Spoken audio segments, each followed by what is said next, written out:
Bonjour à toutes et à tous et bienvenue. Aujourd'hui, nous allons voir une vidéo très édifiante, une vidéo qui explique et qui montre surtout comment la Chine est en train de prendre le dessus sur les États-Unis et bien évidemment sur le reste du monde entier en matière d'intelligence artificielle, mais globalement de nouvelles technologies.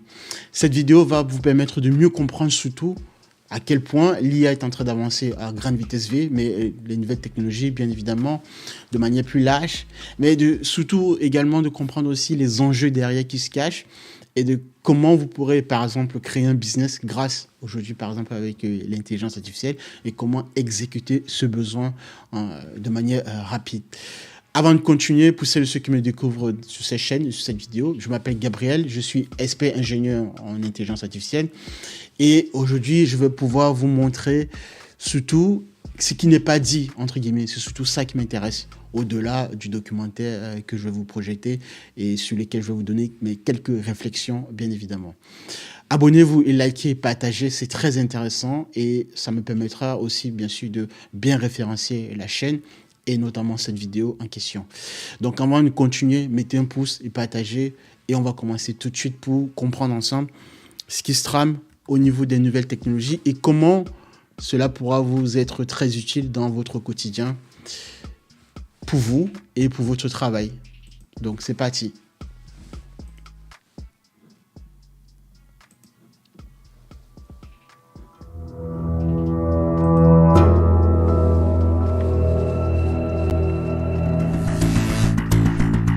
Notre futur s'invente peut-être ici, dans la région de Shenzhen. Cette ville de 18 millions d'habitants. Une Silicon Valley chinoise. Où les robots font office de room service dans les hôtels. Où les taxis circulent sans chauffeur. Et où certains imaginent déjà le taxi volant. C'est une sensation assez unique de se dire qu'on pourra voyager comme ça peut-être un jour, se déplacer dans les airs. Où les robots humanoïdes ont commencé à remplacer les ouvriers dans les usines automobiles. Où le cash et les cartes de crédit ont disparu. Où même les vendeurs de rue se font payer par QR code.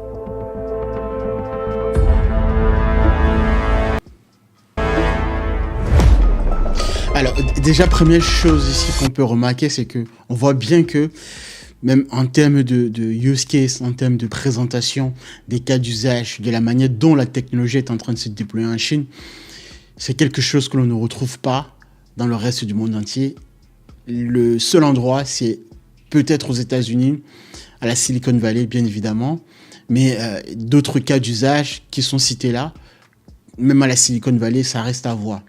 Ce qui veut donc dire quoi? Ce qui veut donc dire que la Chine aujourd'hui montre comme ça au reste du monde entier qu'elle a atteint un gap, qu'elle est aujourd'hui à un niveau supérieur quasiment au reste du monde entier. Donc, notamment aux États-Unis. Et c'est très intéressant parce qu'on ne voyait pas venir la Chine, enfin, surtout la classe dirigeante occidentale, d'accord, et même le reste du monde entier, mais notamment l'Occident. Et donc, la Chine, comme ça, vient de démontrer, pour moi, c'est un fait. Et je vous ai déjà en parlé là-dessus, sur ce cas-là, en ce qui concerne les nouvelles technologies, qu'il va falloir compter sur la Chine sur les prochaines années à venir. Les États-Unis, je suis désolé, mais je pense que cette bataille-là, notamment sur la partie énergétique, et c'est ça qui va freiner les États-Unis, ça reste à voir, mais je parie que la Chine, aujourd'hui, démontre comme ça sa capacité, qu'il va falloir compter sur elle pour pouvoir avancer sur les nouvelles technologies. Poursuivons. Comment la Chine, connue pour être l'usine du monde, est-elle devenue en quelques années un pays leader et dominant dans les nouvelles technologies? Alors déjà, pour cette simple question, la Chine connue pour être l'usine du monde, c'est ce que justement les Occidentaux, la classe dirigeante occidentale surtout, croyaient que la Chine allait rester une classe moyenne très basse qui ne fait que produire des produits de qualité très inférieure, d'accord? On parlait justement, vous donnez un bol de riz à un Chinois et vous le mettez dans une usine, et bah c'était tout gagné. C'est ce qui se disait à l'époque. depuis Bill Clinton et bien même avant Bill Clinton, le père Bush, d'accord? On pensait que la Chine, la classe, je précise bien, dans le haut, la classe dirigeante occidentale, croyait que la Chine, en délocalisant les usines des grandes entreprises en Chine, croyait que la Chine allait rester uniquement à ce bas niveau. Donc, ne fait que des produits de bas de gamme. Sauf que la Chine derrière, pas des stratégies, bien sûr, de ruses, etc., de l'espionnage industriel, appelez ça comme vous voulez en tout cas, mais les Chinois ont réussi à renverser la vapeur au fil des années, au fur et à mesure, ont amélioré d'ailleurs les produits qu'ils produisaient de la part des Occidentaux, et aujourd'hui sont capables de produire leurs propres marques, leurs propres justement idées, et de mettre en exécution ces idées-là. C'est le résultat de toutes ces années-là que vous voyez aujourd'hui se réaliser en Chine, justement. Venait d'Amérique et la Chine fabriquait. Aujourd'hui, c'est nous qui inventons. Sur 100 nouveaux produits, 30% sont désormais conçus en Chine, contre seulement 1% auparavant. Quel rôle a joué le pouvoir de Pékin dans cette transformation ? Ce qui est important, c'est que le cap fixé par le gouvernement soit très clair. Prendre le leadership mondial dans certains secteurs, être parmi les meilleurs. Alors, il ne faut pas se leurrer, il ne faut pas être naïf. Bien évidemment que le secteur des nouvelles technologies n'est qu'un secteur, n'est qu'une bataille géante qui se dessine entre la Chine et les États-Unis. C'est le but final, c'est de savoir qui aura le contrôle, le leadership du monde entier. On est véritablement dans une bataille géopolitique entre la Chine et les États-Unis. Je ne vous apprends rien, bien évidemment, mais je veux insister sur ce fait-là, que ce que vous voyez là, ce n'est qu'une partie de la bataille générale qui se trame devant nous entre les États-Unis et la Chine.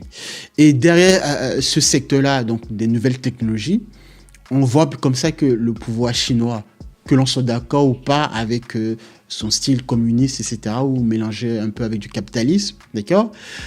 On voit bien que ce pouvoir-là a bien compris comment fonctionne également le capitalisme de manière générale, et donc a su s'adapter pour pouvoir manœuvrer et pouvoir s'imposer aujourd'hui.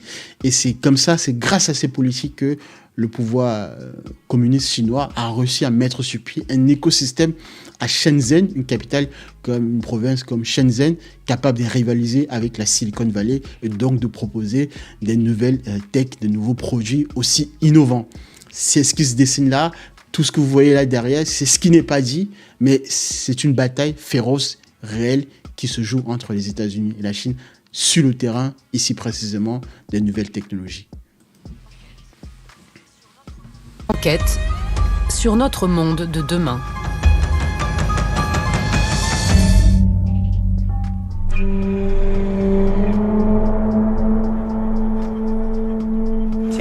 Est-ce que t'es fatigué par ton premier jour d'école? Non. Chris Chao, un père de famille de 35 ans, raffole des dernières innovations technologiques. Pour le plus grand plaisir de Nian Yan, son fils de 5 ans. Pour commander leur dîner, ils se rendent à ce kiosque, situé dans un jardin public. Tu veux manger quoi? Je veux des nuggets et des frites. D'accord, je commande. Pour commander, Chris utilise WeChat, l'équivalent de WhatsApp, Instagram, Booking, Uber et Amazon réunis dans une seule application. Une création 100% chinoise. Pas besoin d'argent liquide, pas besoin de carte bancaire, un simple téléphone suffit. Il y a le drone, papa, il arrive. À peine 20 minutes plus tard, le dîner est en approche. Oui, c'est le nôtre. Regarde en l'air. Il descend.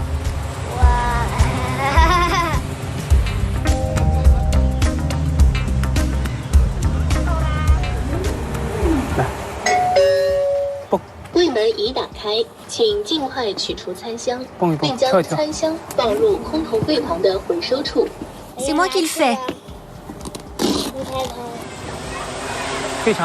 Je trouve cela très pratique et très rapide. Je pense que c'est le futur. Je crois que ce type de livraison par drone arrivera bientôt devant nos maisons. On pourra manger tous nos repas livrés par drone.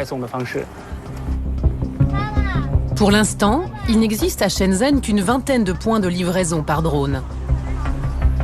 Essentiellement sur des campus universitaires ou dans des parcs et jardins. Mais l'entreprise qui exploite ce service espère en ouvrir une dizaine d'autres dans les tout prochains mois. L'innovation technologique a modifié le pour visage de réagir Shenzhen. justement à ce que vous venez de voir, on voit très bien que... Alors, on va rester déjà d'un point de vue pratique, comme c'était le cas dans la vidéo. On va rester d'un point de vue technologique. On voit bien que c'est un basculement que l'on voit sous nos yeux.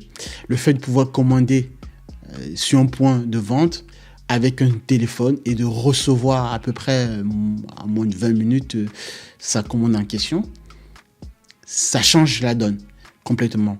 Ce que l'on voit aujourd'hui avec Uber Eats, on n'est pas quasiment à ce niveau-là. Ça, c'est encore un niveau au-dessus. Parce que là, pour le coup, vous avez des drones capables d'arriver de manière précise, d'accord, avec votre commande, et le tout par un téléphone connecté avec plusieurs applications. WeChat, évidemment, qui est cité. Le problème par rapport en Europe ou dans le monde occidental, ce qui va rendre difficile le cas de réalisation pour les Occidentaux, c'est que il va falloir coordonner les différents services entre eux. Donc déjà, créer WeChat. WeChat en Europe ou dans le reste du monde entier n'existe pas. Notamment pas le fait que je pense que c'est la principale difficulté de créer un WeChat en Europe ou aux États-Unis, c'est le monopole. C'est le fait que en Chine, par exemple, le système fonctionne de manière donc communiste. Et donc, s'il faut décider rapidement, c'est un avantage que la Chine a comparé au reste du monde entier et notamment avec les politiques occidentales et donc américaines et européennes qui ne vont pas en général dans ce sens-là. Vous imaginez l'Union européenne ou alors à la limite peut-être aux États-Unis où on va dire le Sénat ou le Capitole pourrait facilement décider de créer une start-up qui pourrait rapidement y aller dans ce sens. Mais en Europe, par exemple, avec 26 ou 27 États, ça va être compliqué d'agréger les applications allemandes, françaises, etc. Donc la Chine déjà va avec un avantage. Aussi, il y a la question des drones. La question des drones, il va falloir aussi penser derrière la question de la sécurité. Avant de déployer un drone, il va falloir créer, valider par les instances d'aviation les routes par lesquelles ces drones-là vont circuler. Vous savez, dans les airs, il y a des routes aériennes. C'est la même chose quand vous avez une voiture, vous prenez l'autoroute. Et ben, dans l'aviation également, il va falloir définir en termes de sécurité parce que justement, ces drones-là sont capables, pour plein des raisons derrière, être déviés de leurs besoins. Et en Europe, ça cause beaucoup de problèmes, surtout en France, un pays qui demande beaucoup de la paperasse, de l'administratif. C'est pas gagné, c'est pas pour demain qu'on aura ce type de service en France et donc en Europe de manière générale. Là, la Chine démontre que rapidité d'exécution, cas d'usage pratique et innovation avancée. Là, je ne parlais uniquement que de l'aspect pratique, de l'aspect de la technologie. Je ne suis pas encore entré dans l'aspect, justement, un peu de sociologie, des conséquences sociales, etc. Non, pour le moment, je fais fi de cette partie-là. On s'intéresse d'abord uniquement sur un aspect réellement d'innovation. Poursuivons.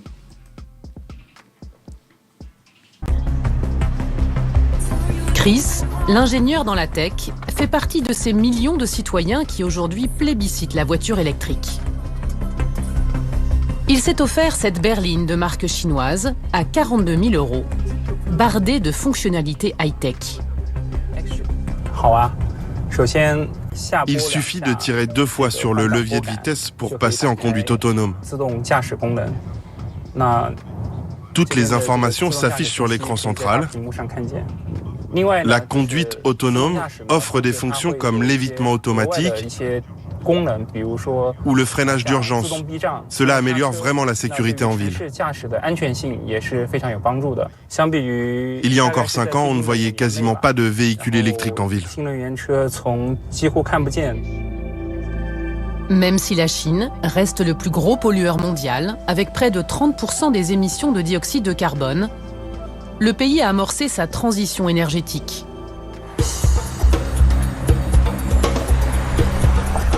À Shenzhen, sur 4 nouveaux véhicules vendus, 3 sont électriques. On les reconnaît grâce à leur plaque d'immatriculation de couleur verte. Les taxis et les bus sont également 100% électriques, tous de la marque BYD. Leader du marché, ce constructeur incarne à lui seul le grand bond technologique du pays. Son siège social couvre la superficie de 320 terrains de football. Les visiteurs peuvent y découvrir les dernières innovations, comme cette supercar, capable de décoller du sol. Une fonction qui lui permet de sauter au-dessus d'un obstacle.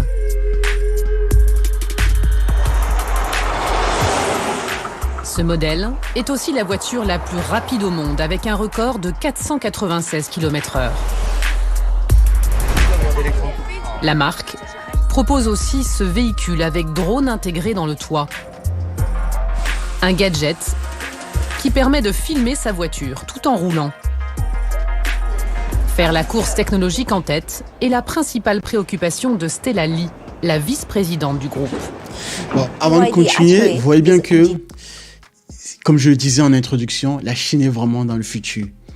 Allez en Chine, faites cette expérience-là, visitez Shenzhen notamment, et vous allez voir que, clairement, le monde dans lequel vous vivez, notamment en Europe et aux États-Unis, vous êtes en train d'être vraiment ralenti et vous vivez encore dans le passé. Vous vivez dans un passé dans lequel on vous ment au quotidien, on vous vend de la propagande. Je précise bien une fois de plus, je ne suis pas en train de faire l'éloge du pouvoir chinois ou l'éloge de la société chinoise de manière générale. Je ne suis là que pour parler de l'aspect technologie, justement de comment, à quel point la Chine a été capable de créer cette bascule en question. On est sur cet aspect-là. Ayez ça en tête. Je poursuis. Je suis en train de dire quoi? Je suis en train de dire que vous voyez bien que, parce qu'il faut comparer les choses par contraste. BYD aujourd'hui, s'il faut vraiment être très pragmatique et très honnête, BYD est le numéro 1 mondial sur l'électrique. Et Tesla derrière, je suis désolé, même si Tesla crée des produits innovants, mais par rapport à ce que BYD propose, je précise bien, c'est au-dessus. Le problème, justement, une fois de plus, ce n'est pas que on pourrait se dire, bon, voilà, BYD est au-dessus actuellement et que Tesla ou d'autres constructeurs européens, bien sûr, sont derrière. C'est que quand on observe comme ça dans un futur, que ce soit un futur proche, à court terme ou à long terme, je ne vois pas comment l'Europe ou les États-Unis vont être capables de rattraper cette vitesse de BYD et bien d'autres concessionnaires chinois. Mais pourquoi je le dis, pourquoi je suis sûr quasiment de dénoncer cela? C'est parce que les politiques ou l'impulsion que le gouvernement chinois a mis en place, ces politiques-là font que la Chine est en train comme ça de créer un grand écart, de se séparer réellement du reste du monde entier, donc les États-Unis notamment en premier. C'est-à-dire que vous avez aujourd'hui, par exemple, des modèles, vous avez pu voir, BYD qui sont proposés, des modèles vraiment innovants et quasiment pas très chers. On va le voir peut-être pour la suite, la question des coûts en Chine. Le problème aussi, c'est que nous, en Europe et aux États-Unis, ce qui fait que on empêche, entre guillemets, cette concurrence loyale que les Occidentaux ne voudraient pas avoir parce que les Occidentaux savent que c'est quasiment mort, en fait, cette bataille-là, notamment sur la partie électrique, sur la partie véhicule électrique. L'industrie allemande ne peut pas compétir face à cela. Il faut des années pour que l'industrie allemande puisse se mettre, en fait, au niveau des Chinois sur la partie notamment des composants électriques. On parle des TRA, mais il n'y a pas que les TRA. Il y a aussi la question de la technologie derrière, des process. Il y a tout à revoir, par exemple, au niveau de l'Allemagne, qui est donc leader en Europe sur la partie véhicule. Thermique, d'accord. Sauf qu'aujourd'hui, on est en train de basculer comme ça sur le véhicule électrique. Et l'Allemagne n'a pas eu le temps, n'a pas eu le temps de voir venir tout cela. Et vous voyez avec toutes les normes écologiques, etc. Voilà, je crois que vous voyez le tableau dans l'ensemble. Et la France, alors, j'en parle même pas. D'accord. Où là, on va vous empêcher de rapatrier, par exemple, un véhicule BYD avec une gamme de produits vraiment innovants. On va vous empêcher de rapatrier ce produit-là en vous taxant, en vous mettant des taxes qui vont vous décourager de rapatrier ce véhicule en Europe, notamment en France. C'est comme ça que les Européens, en tout cas pour l'instant, pour l'heure, c'est la stratégie occidentale pour ne pas que le match de manière loyale puisse être joué entre les concessionnaires chinois et le reste du monde entier, parce qu'ils savent très bien que s'il y a ce match-là à la loyale, je précise bien, les produits chinois vont envahir l'Europe. Après, c'est du protectionnisme, chacun évidemment lutte pour sa paroisse, c'est de bonne guerre. Les Chinois aussi en font de même. Mais vous voyez bien que en termes de ce qui est proposé, la Chine propose quand même beaucoup mieux en termes de produits innovants. Je parle aujourd'hui en tout cas que le reste du monde entier, que Tesla par exemple et bien d'autres concessionnaires allemands, BMW, Mercedes et tout le reste. Vous voyez des véhicules vraiment autonomes, conduite autonome, alors il faut des infrastructures aussi qui vont avec. Là où la Chine également aussi se démarque. Ce qui n'est plus le cas en Europe, aux États-Unis. En France, vous voyez Paris est toujours un chantier, il y a toujours des poubelles partout, il y a toujours... Voilà. Où est-ce que vous allez mettre de la conduite autonome à ce niveau-là? Il va falloir reformer, penser toute une politique de la ville et aller au-delà. Sauf que pour l'heure, en Chine, c'est le futur, les gars. BYD est en fait une entreprise d'ingénieurs. Chaque jour, on dépose 45 nouveaux brevets. Plus de 10% de nos salariés travaillent dans le domaine de la recherche-développement. 45 nouveaux brevets. Je ne sais pas si vous avez vraiment conscience de ça. La manière, le processus déjà avec lequel on s'y prend pour pouvoir déposer un seul brevet. Qu'est-ce qu'un brevet déjà, d'accord? Donc, vous entendez 45 nouveaux par jour.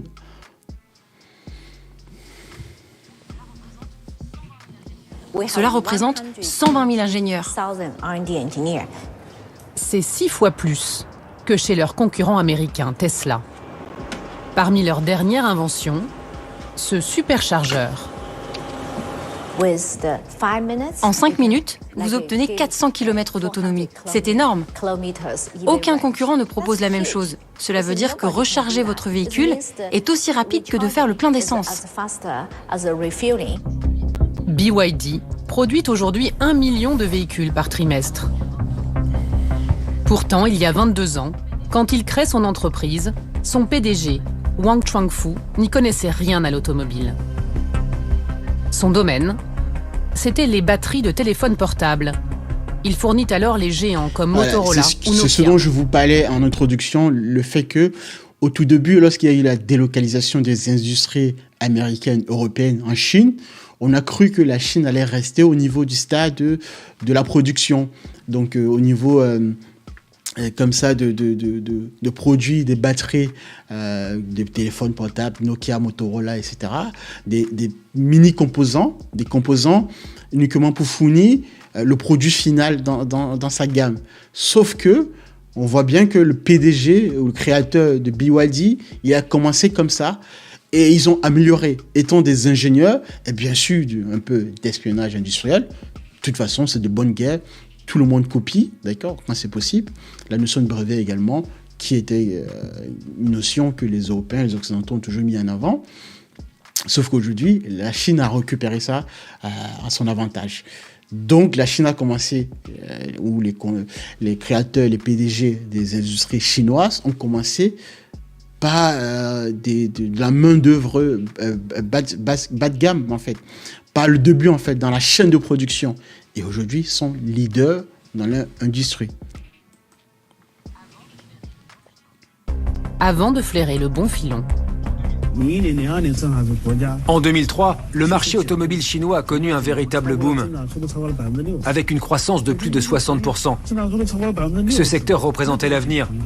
1,3 milliard de Chinois allaient avoir besoin d'une voiture. C'était une opportunité immense. Wang Changfu parie sur les véhicules électriques. Avec un avantage de taille, selon cet expert du marché automobile. Maîtriser le fonctionnement des cellules d'une batterie est un avantage énorme pour n'importe quelle entreprise qui désire se lancer dans les véhicules électriques. Le bloc batterie et sa gestion, c'est le cœur du véhicule. Les débuts sont pourtant difficiles. Ses concurrents, comme Elon Musk, se moquent même des premiers modèles. BYD, which is also on the West Coast, I think they're ramping up production of their electric vehicles. Why do you laugh? BYD is trying to compete. Why do you laugh? Have you seen their car? You don't see them at all as a competitor? No. Why is that? I mean, they offer a lower price point. I don't think they have a great product. Mais aujourd'hui, BYD ne fait plus rire le patron de Tesla. Depuis 2024, l'entreprise chinoise est devenue le plus gros vendeur de voitures électriques au monde. Les véhicules chinois offrent dans l'ensemble un meilleur rapport qualité-prix par rapport aux modèles américains ou européens. Ils proposent plus de fonctionnalités, une autonomie plus grande. En Chine, il y a aussi beaucoup plus de stations de recharge. Tout est mis en place pour favoriser la voiture électrique. En Europe ou aux États-Unis, on rencontre encore des difficultés s'agissant des infrastructures de recharge. Alors, ce que j'adore sur la mentalité chinoise, c'est le fait que les Chinois ont toujours été dans cette capacité à se projeter vers l'avenir, tout en faisant fi, en mettant de côté cette mauvaise image que les Occidentaux, je précise bien la classe dirigeante occidentale, bien sûr, a toujours eu à son égard sur la qualité de ce produit. Vous voyez bien que les Chinois ont toujours été moqués sur le produit à la base. On a toujours vu comme ça des produits chinois comme des produits de mauvaise qualité. Sauf que ce que beaucoup ne savaient pas, c'est que les Chinois ne faisaient que acquérir de la connaissance au fur et à mesure, donc de s'améliorer jusqu'au point où, aujourd'hui, maintenant, sur quasiment tous les domaines, sur tous les secteurs d'activité, la Chine aujourd'hui est capable de proposer des produits les plus innovants. Et là, maintenant, ça fait moins rigoler. Vous voyez bien, vous avez vu, au début, Elon Musk, Tesla, se moquait comme ça des nouveaux produits, les tout premiers modèles des véhicules électriques chinois, donc du côté BYD. Aujourd'hui, maintenant, Tesla n'est plus capable de rivaliser avec BYD. Une fois de plus, comme je vous disais, il n'y a que par les taxes, par le protectionnisme américain, que les Américains, Tesla, s'en sort encore pour l'instant. Mais s'il y a réellement un match concret entre les deux, BYD est devant. Pas la technologie proposée, les fonctionnalités, l'autonomie, et également l'avantage clé sur la conception, la compréhension de la création réellement de la technologie en soi. Vous avez entendu, on vous parle de maîtriser. Si aujourd'hui vous voulez vous lancer dans la création des véhicules électriques, il va falloir maîtriser à minima la manière dont les cellules d'une batterie électrique se gèrent, se coordonnent pour pouvoir atteindre une autonomie beaucoup plus puissante. La Chine aujourd'hui a cette connaissance-là, ce que le reste du monde entier, notamment Tesla et l'Europe, je compte même pas en fait. En fait, le match se joue entre la Chine et les États-Unis. L'Europe, vous pouvez oublier. Mais surtout, quand on parle donc de voitures, s'il faut revenir en Europe, qui a même parlé de l'industrie allemande, mais sur les voitures électriques, les Allemands sont largués. Les Allemands n'ont pas eu le temps de voir venir les choses et l'industrie allemande n'a pas été préparée pour pouvoir aller comme ça doucement, entrer dans cette bataille de véhicules électriques. Voilà, c'est donc une compétence, une connaissance qu'il va falloir que les Européens, l'industrie allemande et les Américaines rattrapent. Mais comme je vous disais, En termes d'écart, aujourd'hui, la Chine est comme ça en train de prendre le lâche, tout simplement. Ce que le reste du monde entier ne pourra pas rattraper d'aussitôt. BYD part aujourd'hui à la conquête de l'Europe et de la France. Stella Li, la vice-présidente, a déjà ouvert 70 concessions dans l'Hexagone. Comme celle-ci, située juste à côté des Champs-Élysées. On la surnomme la bébé Lamborghini.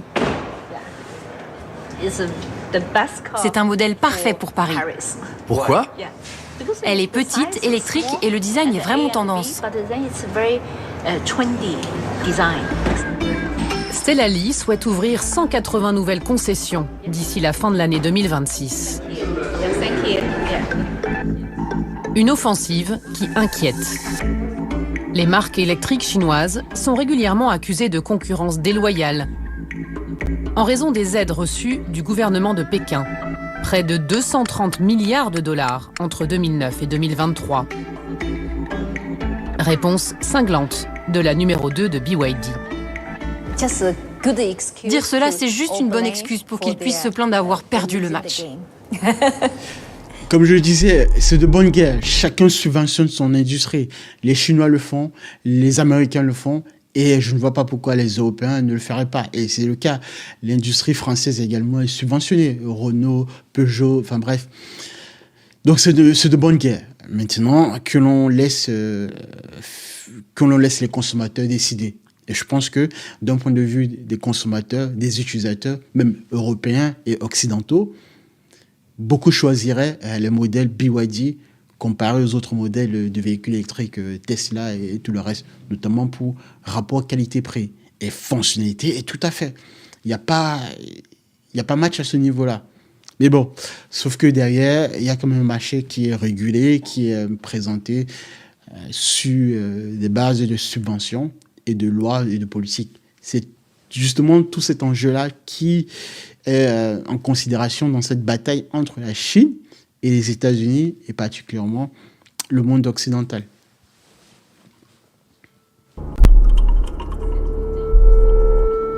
Cette montée en puissance des entreprises chinoises, un Français y a assisté aux premières loges. Laurent Le Pen vit à Shenzhen depuis 18 ans.